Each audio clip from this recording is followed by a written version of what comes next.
दोस्तों, कलयुग के चाणक्य का प्लान इस बार ऐसा फेल हुआ कि खुद चाणक्य होते तो अपनी पगड़ी उतार करके रख देते।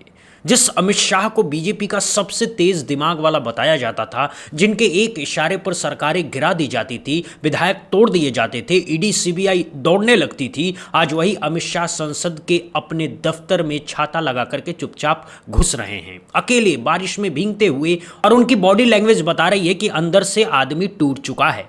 सवाल अब ये नहीं है कि अमित शाह संसद में आएंगे या नहीं, सवाल अब ये है कि जिस दिन आएंगे उस दिन हाथ में क्या लेकर के आएंगे, माइक लेकर के आएंगे या इस्तीफा लेकर के आएंगे। क्योंकि विपक्ष ने जो घेराबंदी की है वो अब ऐसी जगह पहुंच चुकी है जहां से निकलने का कोई रास्ता चाणक्य नीति की किताबों में भी नहीं लिखा हुआ है। 15 दिन हो गए मॉनसून सत्र चलते हुए, 15 दिन, एक दिन भी देश का गृह मंत्री सदन में नहीं आया, न लोकसभा न राज्यसभा। रोज संसद भवन आते हैं, गाड़ी से उतरते हैं, अपने दफ्तर में जाकर के बैठ जाते हैं, 4 कदम चल करके सदन का सामना करने की हिम्मत नहीं जुटा पाते हैं। ये वही आदमी है जो कहता था कि हम इंदिरा गांधी को झेल लेते थे। भाई, इंदिरा गांधी जब इमरजेंसी लगा रही थी तब आप 10 साल के थे, 10 साल। जब वो मरी तो आप 19 साल के थे। किस मोर्चे पर आपने इंदिरा गांधी को झेल लिया ये तो बता दीजिए। लेकिन आज जब राहुल गांधी सामने खड़े हैं तो चाणक्य साहब को दफ्तर से बाहर निकलने में डर लग रहा है। और डर लगे भी क्यों नहीं, सवाल ही ऐसा है जिसका जवाब है ही नहीं। सवाल सीधा है, एक लाइन का है। जंतर मंतर पर हमारे बच्चों पर, हमारे छात्रों पर जो पैलेट गन चलाई गई, जो कील वाली लाठियां चलाई गई, जिन बच्चों की आंखें फोड़ी गई, जिन्हें आईसीयू में भर्ती करवाया गया, वो आदेश किसने दिया? बस इतना बता दो। अगर आपने दिया तो देश को बताओ कि हाँ मैंने दिया, मैं जिम्मेदार हूं। और अगर आपने नहीं दिया तो उस अफसर का नाम बताओ जिसने दिया, ताकि उसके घर का घेराव किया जाए, उससे पूछा जाए कि हमारे बच्चों पर यह बर्बरता क्यों की गई। लेकिन नहीं, अमित शाह को यह जवाब नहीं देना है, क्योंकि जवाब देने का मतलब है झुकना। और उन्होंने अपनी छवि ऐसी बनाई हुई है कि झुकना उनके शब्दकोश में है ही नहीं। और यहीं पर लोकतंत्र का सबसे बड़ा विरोधाभास खड़ा हो जाता है। और लोकतंत्र में जो झुकता है वही जीतता है। ये बात इंदिरा गांधी नहीं समझी थी और उसका नतीजा इमरजेंसी और फिर करारी हार के रूप में देश ने देखा। अटल बिहारी वाजपेयी समझते थे, इसीलिए कठिन से कठिन मौके पर हाथ जोड़ लेते थे। मनमोहन सिंह समझते थे, नरसिम्हा राव समझते थे, यहां तक कि लाल कृष्ण आडवाणी जैसे कट्टर हिंदुत्व की राजनीति करने वाले भी संसद की गरिमा को समझते थे। लेकिन अमित शाह को यह बात समझ में नहीं आ रही है, क्योंकि उनके आसपास अब कोई सलाहकार बचा ही नहीं है जो उनको ये बात बता सके।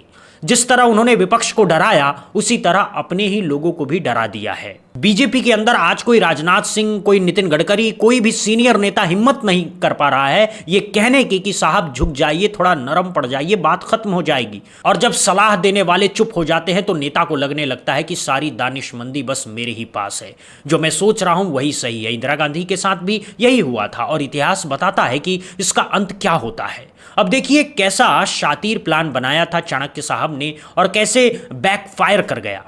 भर भर के बसें लेकर आए भारतीय जनता युवा मोर्चा के गुंडों को। एबीवीपी के लोग हमें बताया गया भारतीय जनता युवा मोर्चा के, हो सकता है एबीवीपी के भी हों, कोई फर्क थोड़ा ही है दोनों में। वहां तनाव पैदा करो, टकराव करवाओ, फिर पुलिस लाठी चलाएगी। और झारखंड में तो हेमंत सोरेन की सरकार है, कांग्रेस उसकी पार्टनर है, तो सारा ठिकरा राहुल गांधी के सिर पर फोड़ दो। गोदी मीडिया दिन भर दिखाएगा, प्राइम टाइम में चलेगा, और जब अमित शाह संसद में बोलेंगे तो जंतर मंतर की बात कोई नहीं करेगा, सब झारखंड पर बहस करेंगे। शानदार प्लान था।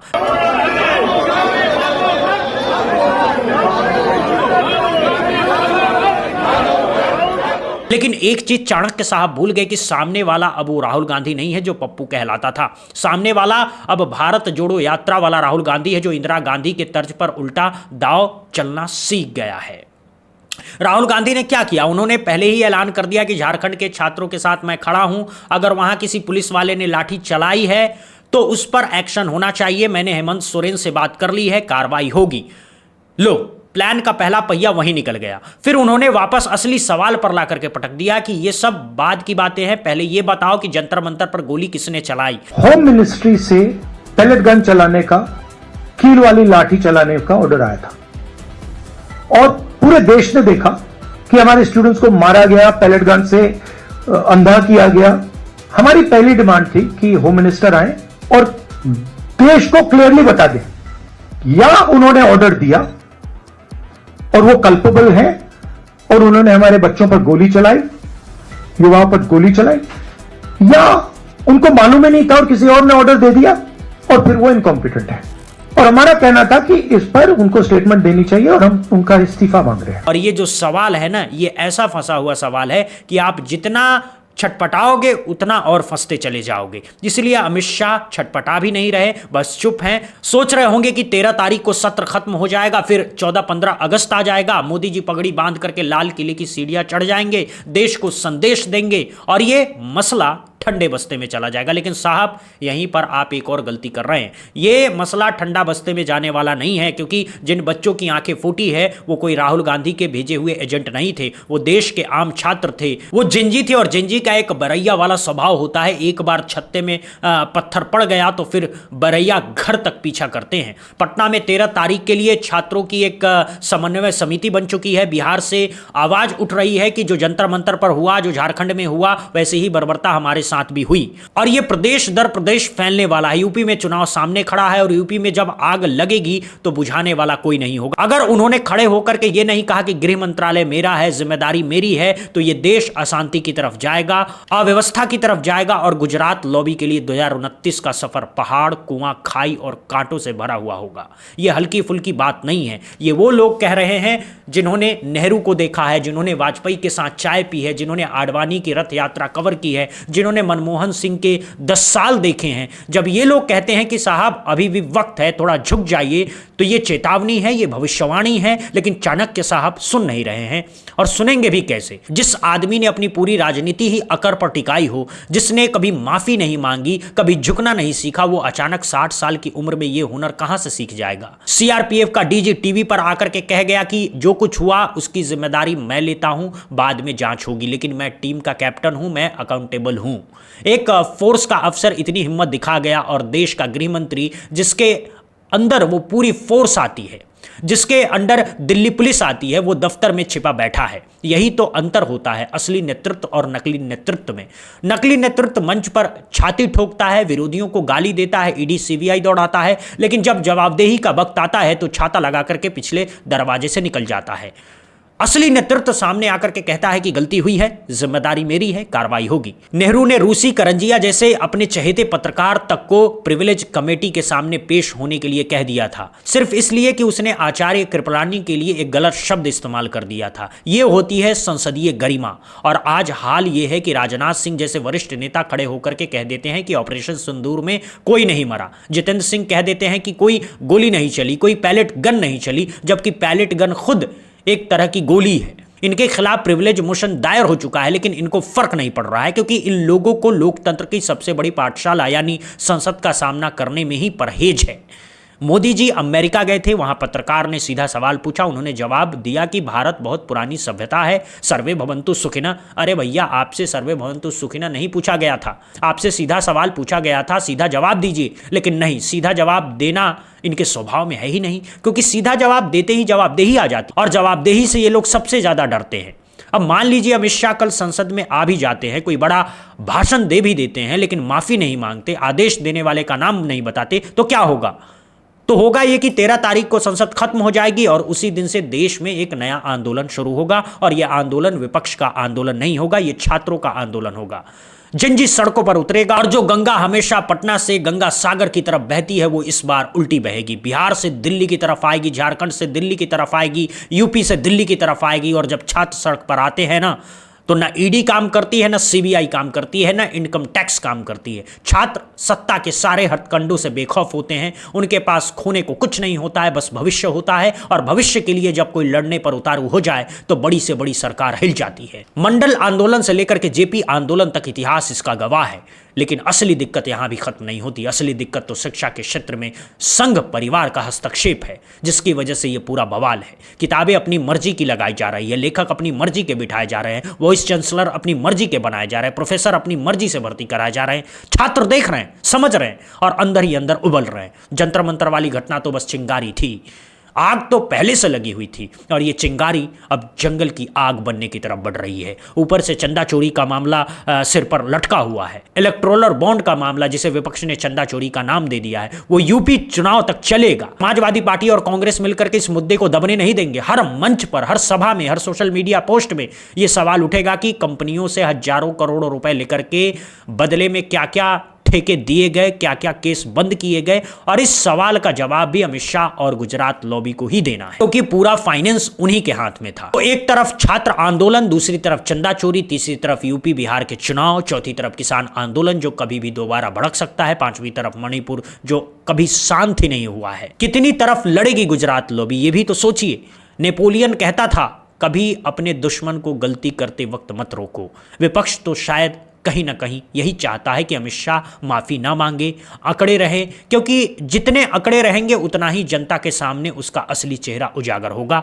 और शायद इसीलिए राहुल गांधी बार बार कह रहे हैं कि हम इस्तीफा मांगते हैं, नहीं तो सदन नहीं चलने देंगे। यह ऐसी मांग है जिसे मानना अमित शाह के लिए राजनीतिक आत्महत्या है, और ना मानना भी बहुत बड़ी आत्महत्या है।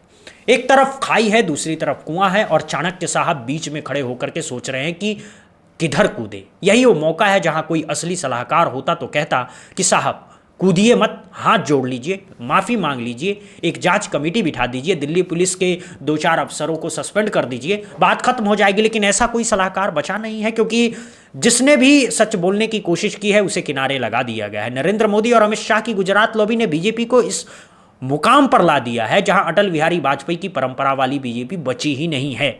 मुरली मनोहर जोशी घर बैठे हैं, आडवाणी को भारत रत्न देकर के परिदृश्य से बाहर कर दिया गया, राजनाथ सिंह की सुनी नहीं जाती, नितिन गडकरी अलग रास्ते पर हैं।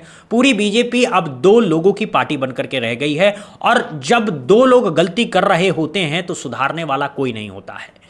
कल का दिन बहुत अहम है। कल यानी बुधवार को अगर अमित शाह संसद में आते हैं और अगर वो थोड़ा भी नरम पड़ते हैं, अगर वो कहते हैं कि हाँ घटना दुर्भाग्यपूर्ण थी, जांच होगी, दोषी बख्शे नहीं जाएंगे, तो शायद विपक्ष का हमला थोड़ा कमजोर पड़ जाए। लेकिन अगर वो वही अकड़ लेकर के आते हैं, अगर वो फिर से राहुल गांधी को घेरने की कोशिश करते हैं, अगर वो झारखंड की बात करते रहे और जंतर मंतर की बात नहीं करते, तो समझ लीजिए कि उन्होंने अपने पैर पर कुल्हाड़ी मार ली है।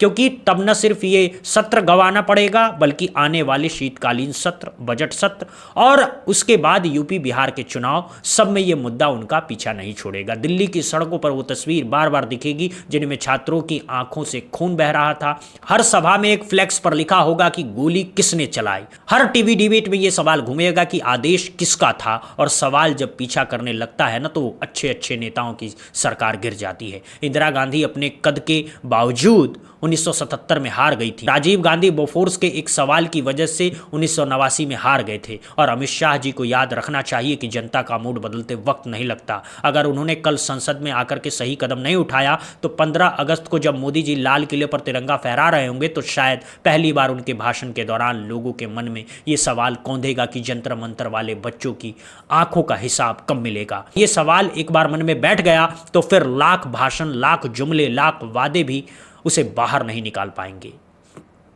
2 दिन का वक्त है, 48 घंटे। इन 48 घंटों में तय होगा कि क्या अमित शाह वाकई कलयुग के चाणक्य हैं, या फिर वो सिर्फ अपने प्रचार तंत्र के गढ़े हुए एक कागजी शेर हैं। क्या वो संसद में इस्तीफा हाथ में लेकर के आएंगे, ये तो पता नहीं, लेकिन ये पक्का है कि वो जिस भी हालत में आएंगे, देश उनको उसी हालत में याद रखेगा। और अगर वो नहीं आएंगे, अगर उन्होंने फिर से दफ्तर में छुप करके सत्र निकाल दिया, तो इतिहास ये लिखेगा कि जिस दिन देश के बच्चों पर पैलेट गेंद चली थी, उस दिन देश का गृह मंत्री छाता लेकर के पिछले दरवाजे से निकल गया था। और ये लाइन इतनी घातक है कि इसे मिटाने में गुजरात लॉबी को 10 साल भी कम पड़ेंगे।